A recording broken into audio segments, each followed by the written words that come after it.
Aloha everyone, and welcome to another episode of Sincerely Alana.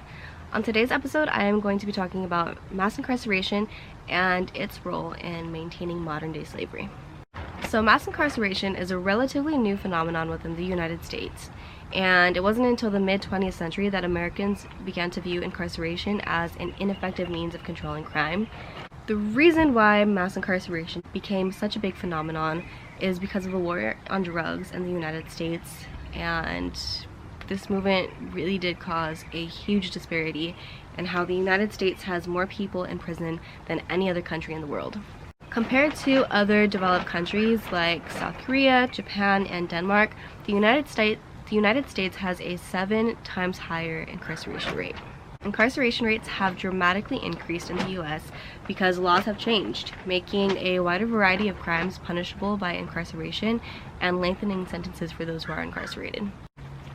Now, how mass incarceration affects race and how a lot of people say and believe that it still maintains modern-day racism is because in 2008, less than 1/3 of the population in the US was Black or Latino. However, in the same year, Blacks and Latinos made up about 58% of the total prison population within the US. Now, much of this disparity is due to imprisonment for drug crimes, even though people of all races use and sell drugs at very similar rates.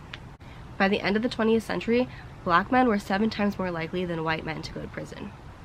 Why are people just now realizing that mass incarceration is completely inefficient? The inefficacy of mass incarceration is very clear when looking at how crime rates have not changed. So just because there have been higher rates of incarceration does not mean that there has been a substantial decline in the crime rates in different states. To start, incarceration is just one of many factors that influence crime rates. Some other factors include changes in the economy, fluctuations in the drug market, and community-level responses, which often have more pronounced effects. And second, if you look at how many people have been incarcerated for nonviolent crimes, you'll notice that incarcerating nonviolent offenders has a minimal effect on crime rates. Now, really quickly, I wanted to go back and talk about gender in mass incarceration, especially prior to 1970. So incarceration for women is still a very relatively new phenomenon that's occurring. Between 1970 and 1997, the population of women in prison rose from 5,600 to 75,000. Now, to talk about how impactful the war on drugs was in mass incarceration, in 2005, 80% of drug arrests were for drug possession, and only 20% were for the actual distribution and selling of drugs. Black men are sent to prison at a rate 13 times that of white men on drug charges. Yet, white men are 5 times more likely to use illegal drugs than blacks. Now, if you've been keeping up to date with what's been going on with the BLM movement, you'll notice that there is also an economic side to mass incarceration. Some of the economic terms to start familiarizing yourself with and to do more research on include Reaganomics, neoliberalism, outsourcing, deindustrialization, private prisons, and the prison industrial complex. Many states, including California, quickly responded to anti-crime rhetoric by building prisons. For California specifically, we've really had close ties with the Department of Defense since World War II, which led to California's economic boom. So when anti-crime rhetoric began entering the political sphere, California ended up restructuring their economy in order to complete its prison build-out. Unfortunately, this ended up having the opposite effect that they were hoping for and led to increases in unemployment, poverty, and greater economic inequality. Now, this situation was really spurred by Reaganomics, who during his political election used anti-crime rhetoric more than any president before him. The rest of the nation who followed suit, as California did, also experienced similar outcomes with greater economic inequality, poverty, and increased rates of unemployment. So this ended up creating the US to become entrenched in neoliberalism.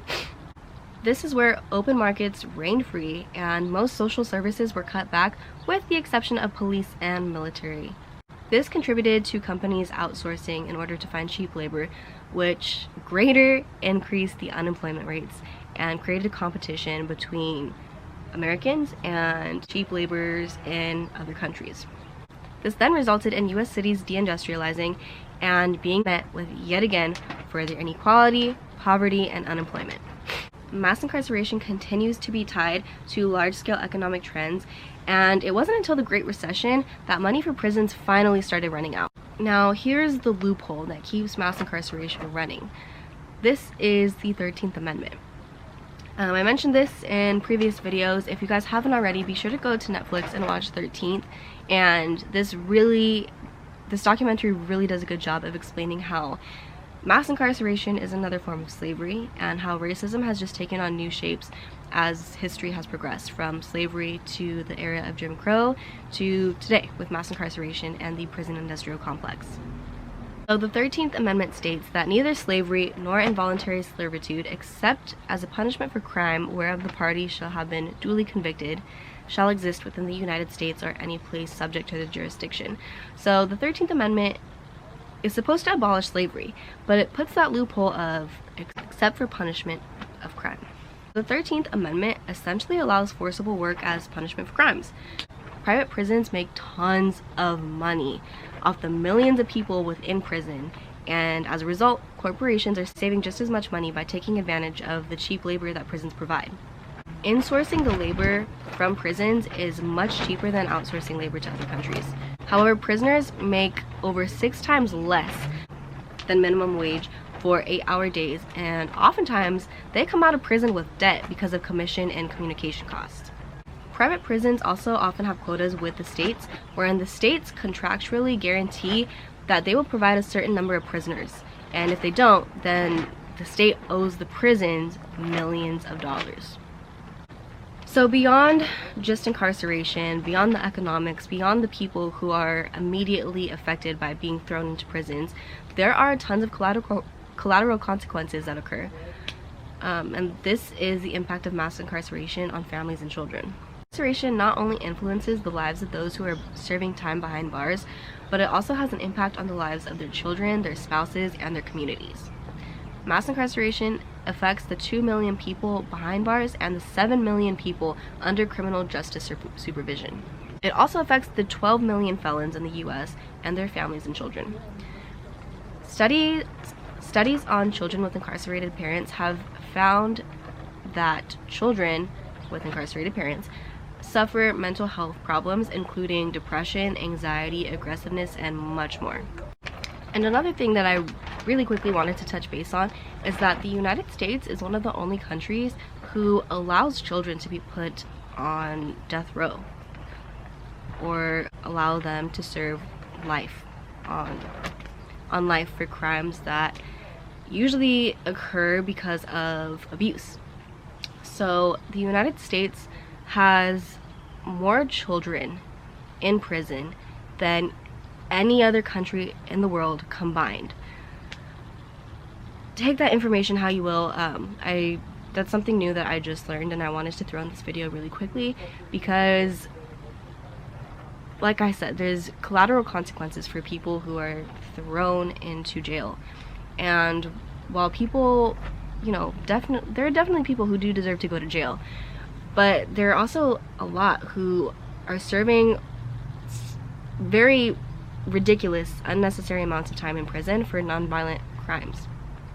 There are also kids who are serving time, women who are serving time for fighting their abusers and either hurting them or killing them. I'm not saying that this makes it right, but there needs to be a better justice system in place that isn't solely focused on the money that they can make from maintaining the prison industrial complex and from maintaining these systems of justice that really do target underprivileged, poor, usually ethnic communities. For more information, for more resources, please go to sincerelyalana.org under both crime and violence and also colorism and racism. There's tons of articles, documentaries, recommendations, all on the website, so please check it out. If you haven't already, also be sure to catch up on Season 3 and the previous seasons of Sincerely Alana. Please spread peace, love, and positivity. Mahalo.